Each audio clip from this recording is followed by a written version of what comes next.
उस पर करते हैं फोकस। आइए एक कंपनी के नतीजों पर बात करते हैं उनके मैनेजमेंट से, जिसने दी है बेहद दमदार फंडामेंटल परफॉर्मेंस। न्यूज़ पर व्यूज़ में आज हमारे साथ हैं कंपनी आईटीआई लिमिटेड।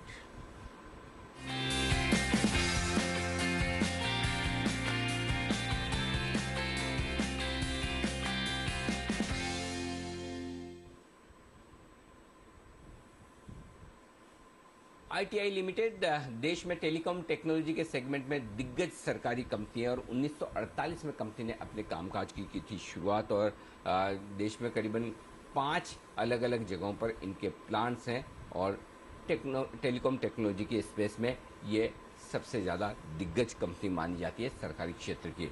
हमारे साथ कार्यक्रम में शामिल हो रहे हैं आईटीआई लिमिटेड के चेयरमैन और मैनेजिंग डायरेक्टर राकेश मोहन अग्रवाल साहब। इलेक्ट्रॉनिक्स इंजीनियरिंग में अग्रवाल साहब के पास बैचलर्स की डिग्री है। रुड़की यूनिवर्सिटी से इलेक्ट्रॉनिक्स और कम्युनिकेशंस में आपने मास्टर्स की डिग्री ली है। इग्नोउ से एमबीए भी किया था, यानी कि टेक्निकल डिग्री भी है और साथ ही साथ मैनेजमेंट की डिग्रीज भी। तो एकदम जो परफेक्ट कॉम्बिनेशन होता है टॉप पोस्ट पर जाने के लिए, वो अग्रवाल साहब के पास है। दोनों ही तरह की डिग्रीज हैं। 1986 बैच के आप आईटीएस ऑफिसर हैं। आईटीआई से पहले डिपार्टमेंट ऑफ टेलीकम्युनिकेशन में लंबा काम किया है। 30 साल से ज़्यादा का अनुभव है। 2016 से आईटीआई में हैं और सीएमडी बनने के पहले आप डायरेक्टर मार्केटिंग पद पर काम कर चुके हैं। अग्रवाल साहब, बहुत बहुत स्वागत है आपका। धन्यवाद जी बिजनेस के लिए आपने वक्त दिया और अपने नतीजों पर बातचीत करने के लिए हमारे चैनल को चुना। बहुत बहुत शुक्रिया सर। नमस्कार, थैंक यू। सबसे पहले आपके रिजल्ट्स के साथ ही शुरुआत करना चाहते हैं। बहुत ही तगड़े रिजल्ट्स नजर आ रहे हैं, चाहे वो साल दर साल देखें, चाहे तिमाही दर तिमाही देखें। आय 95% बढ़कर आई है। कामकाजी मुनाफा 175% बढ़ा है। मार्जिन 10% से 14% और मुनाफा 5 गुना से ज़्यादा हुआ है, 32 करोड़ से 200 करोड़। कंप्लीटली टर्न अराउंड और शानदार रिजल्ट्स हैं हर एक पैरामीटर पे। क्या खास वजह रही अग्रवाल साहब इतने दमदार रिजल्ट्स के पीछे, ये बताएं सर। हाँ, नमस्कार। सबसे पहले तो मैं आपको धन्यवाद देना चाहूँगा कि आपने हमको, हमारी कंपनी को मौका दिया, आपकी चैनल्स में आमंत्रित किया और आपके व्यूअर्स को भी सबको बहुत बहुत नमस्कार। देखिए, आईटीआई भारत सरकार की अकेली ऐसी संस्थान है जो टेलीकॉम इक्विपमेंट में मैन्युफैक्चर कर रही है।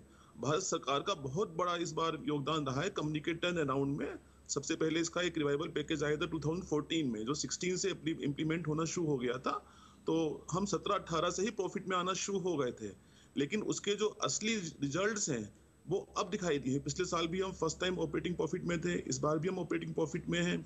और ये जो हमारे प्रोजेक्ट्स थे, कुछ बहुत काफी टाइम से पेंडिंग चल रहे थे। मिनिस्ट्री ऑफ डिफेंस का एक प्रोजेक्ट था, army static communication network phase 4। तो ये हमको अक्टूबर 2020 में एलोकेट हो गया था। तो फर्स्ट क्वार्टर सेकंड में परफॉर्मेंस हम लोग की उतनी अच्छी नहीं थी, क्योंकि वो कोविड का वैसे इफेक्ट हुआ था। लेकिन क्वार्टर 3 में जब भी हमको वर्क ऑर्डर मिला, प्लस कोविड की वजह से कुछ हमको रिलीफ मिला, हमारे प्लांट्स ने काम करना शुरू कर दिया, तो उस सब का इफेक्ट आया क्वार्टर 4 में। और आप देखेंगे कि क्वार्टर 4 में हमारा जो महाराष्ट्र का प्रोजेक्ट है, हमारे जो गुजरात का प्रोजेक्ट था, उस पर भी हमने काफी अच्छा काम किया है। गुजरात का जो प्रोजेक्ट चल रहा था महान भारत नेट का, वो लगभग क्लोज होने को है।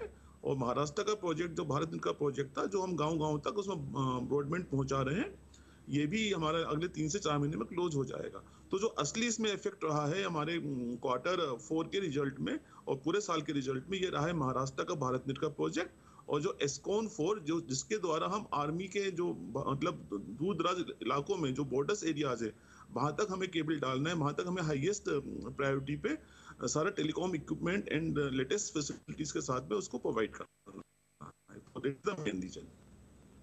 बात है। तो ये 2 क्वार्टर से वापस से बढ़िया पिकअप आता हुआ दिखा है। अब ये पिकअप आपकी ऑर्डर बुक में भी दिख रहा होगा। तो अग्रवाल साहब, एक तो ये बताएं कि इस वक्त आपकी ऑर्डर बुक कितनी है, और दूसरा, इस फाइनेंशियल ईयर में, वित्त वर्ष 2022 में, कितने ऑर्डर्स आप और जोड़ने की उम्मीद रखते हैं?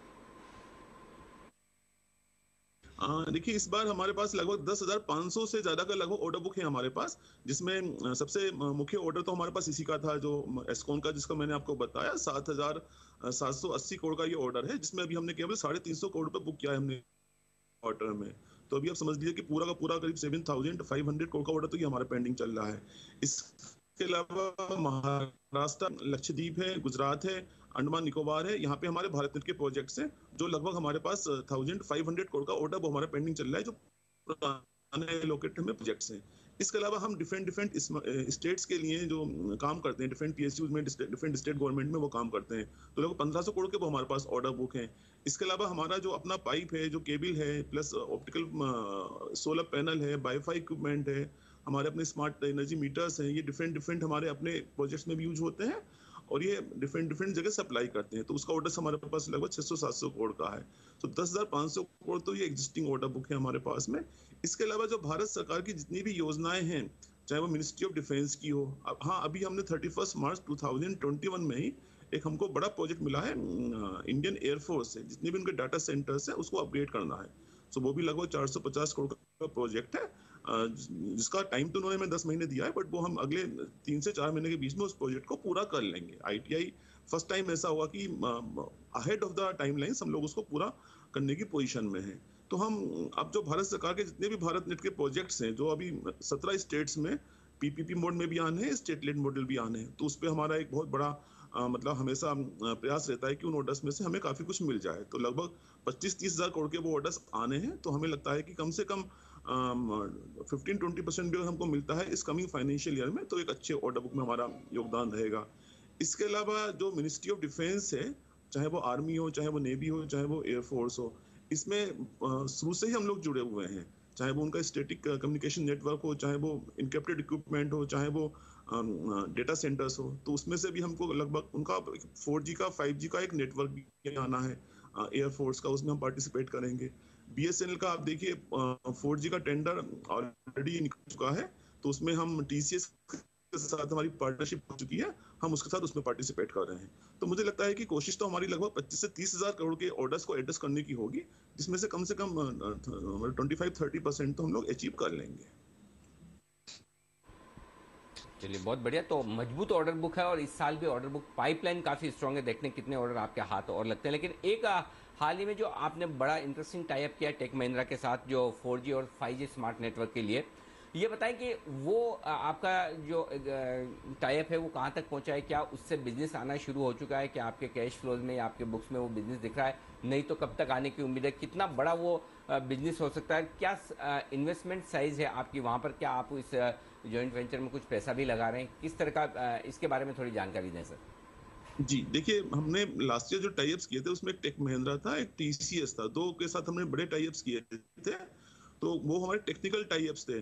तो टेक्निकल टाई अप करने के बाद में हमने, क्योंकि बीइंग द पीएसयू हम लोग भारत सरकार की संस्थान है, तो हमको फाइनेंशियली फिर टाई अप करना पड़ता है। तो जो फाइनेंशियली टाई अप के लिए हम लोग गए थे, तो उसमें फिर टीसीएस हमारा पार्टनर बना था, जिसके साथ हमने जो बीएसएनएल का 4G का टेंडर है, जो लगभग 8,500 करोड़ का टेंडर है, तो उसके साथ हमने टीसीएस के साथ पार्टनरशिप किया है, और जिसमें आईटीआई का 20% रिजर्वेशन कोटा फिक्स है। मतलब 8,000 में से लगभग 1,600 करोड़ का हमारा रिजर्वेशन कोटा बीएसएनएल के नेटवर्क को लगाने के लिए फिक्स है। तो 1,600 करोड़ के टेंडर में उन्होंने सबसे पहले कहा था कि ये आपको एक पीओसी करना होगा, प्रूफ ऑफ कंसेप्ट करना होगा। सो टीसीएस के साथ मिलकर हम उसको प्रूफ ऑफ कंसेप्ट को कर रहे हैं, और टीसीएस के साथ में जो बैकएंड पार्टनर है वो हमारे सीडोट, अपनी जो हमारी ऑर्गेनाइजेशन है डीओटी की, उसके साथ ही हम उसको कर रहे हैं। तो कम से कम 1600 से 1700 करोड़ तो मतलब इस ऑर्डर को मिलने की हमें उम्मीद है बीएसएनएल से, उनका फाइनल हो जाता है इस साल में, जो कि बहुत ज्यादा प्रायोरिटी का आइटम है। इसके अलावा क्योंकि जो बचा हुआ 3 ड्रोन्स होंगे उसका काम बचेगा, तो उसके साथ भी हम प्रयास करेंगे बीएसएनएल टीसीएस के साथ में या किसी दूसरी ऑर्गेनाइजेशन के साथ में उसको मिलकर उसको लेने का भी प्रयास करेंगे। तो हो सकता है कि इस ऑर्डर का कुछ पार्ट हमें इसी साल मिल जाए, नहीं तो ये अगले साल के लिए ये काफी फायदेमंद रहेगा कंपनी के लिए। ठीक बात है। तो ये अगले साल से इसके ज़्यादा आपको इम्पैक्ट आते हुए दिखेंगे। बहुत ही बढ़िया ये एक्शन होता हुआ दिखेगा। सर एक और सवाल आपसे जो है, वो आपके दो बड़े कस्टमर्स हैं, दोनों सरकारी कंपनियां, बीएसएनएल और एमटीएनएल, दोनों के रिवाइवल की तैयारी सरकार की तरफ से चल रही है, उनके लिए पैकेज वैकेज भी बन रहे हैं। अगर ये दोनों कंपनियों के फाइनेंशियल रिवाइव होते तो क्या आईटीआई के लिए बिजनेस बढ़ेगा या इससे कोई फर्क नहीं पड़ता आपको? नहीं देखिए, अल्टीमेटली हम BSNL, TCIL, MTNL, BBNL, ITI आपस में सिस्टर कंसर्न है, और इस एक भी कंपनी अच्छा परफॉर्म करती है तो उसके साथ साथ उसका फायदा दूसरी कंपनी को भी मिलता है। देखिए, बीएसएनएल से आपको मालूम है कि अभी भी हमारे इस फाइनेंशियल ईयर के एंड में भी हमको लगभग 1150 करोड़ जो हमारे डेटर्स खड़े हैं, मतलब वो पैसा हमें बीएसएनएल से लेना है। तो आप देखिए कि अब वो क्यों नहीं दे पा रहा है, वो भी एक उसका रीजन है, क्योंकि उनके पास पैसे की प्रॉब्लम है। उनकी रिवाइवल के लिए गवर्नमेंट काफी प्रयास कर रही है और काफी उसमें अच्छा काम हो भी रहा है, तो उसका फायदा आईटीआई को डेफिनेटली मिलेगा।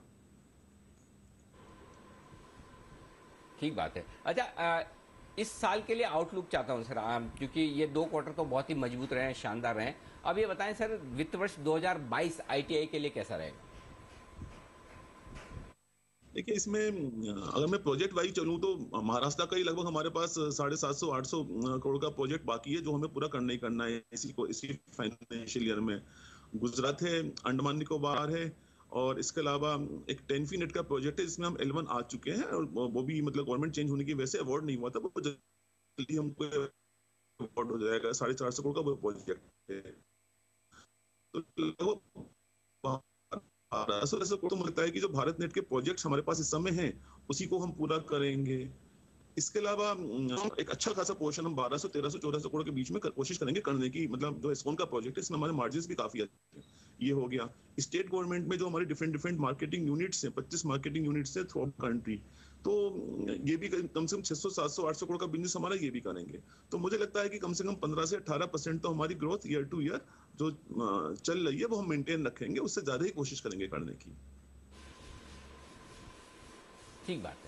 बहुत बहुत धन्यवाद, धन्यवाद अग्रवाल साहब, आपने हमारे लिए वक्त निकाला और अपने नतीजों पर और कंपनी की योजनाओं पर, ऑर्डर बुक पर विस्तार से बातचीत की। और आई एम श्योर आपके इन्वेस्टर्स जो हैं और हमारे जो दर्शक हैं, उन्हें आपके इस गाइडेंस से बहुत फ़ायदा हुआ होगा। तो दमदार परफॉर्मेंस आईटीआई लिमिटेड की। शुक्रिया अग्रवाल साहब हमारे साथ जुड़ने के लिए। तो थैंक यू ये सो थे much. Rakesh Mohan Agarwal, CMD ITI limited के। धन्यवाद सर। तो अपनी कंपनी की योजनाओं के बारे में और नतीजों के बारे में बातचीत करते हुए शानदार रिजल्ट्स के बाद स्टॉक 5% की बेहतरीन मजबूती के साथ ट्रेड करता हुआ आज के सेशन में। वक्त है आप सभी से विदा लेने का। बग्गा साहब का विशेष शुक्रिया हमारे